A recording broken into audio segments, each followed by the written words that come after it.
ملاح انت رحت للعراق مو؟ ايه. شنو رايك بالعراقيين وبدواء العراق؟ العراقيين زلم، ما يحتاج احد، ما يحتاج احد يغيرهم. ما قلت لك شنو رايك بالاجواء؟ انا قلت شو الاجواء؟ عادي الاجواء ما قلت جو. يعني حبيت الاجواء؟ شنو رايك؟ اكيد حلو يعني ما شاء الله. ندري انك يعني تحب الشعب العراقي انه ما تريد تخسرهم وهاي لطيفين وهاي، يعني ندري مو ضروري تتكلم هالكلام، بس انه شنو رايك بالاجواء؟ شلون اخسرهم؟ شو قصدك يعني اخسرهم؟ لا يعني انه ندري يلا شوفوني انا حكيت على هاي الشعب العراقي وهاي.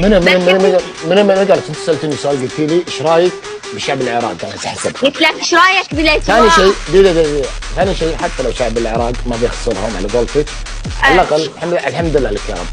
وايد عراقيين يحبونه، وايد ناس من العراق ما يحبون الناس.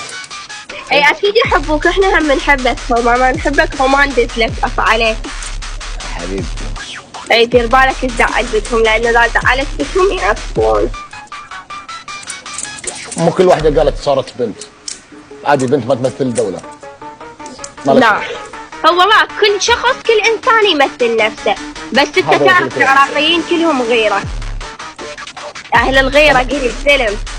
كان بنتي لابسه حجاب.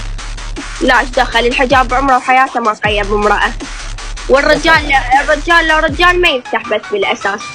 الرجال ليش؟ الرجال ما يفتح بس. والداعم ليش يدش البرنامج يدعم البنات؟ مو رجال؟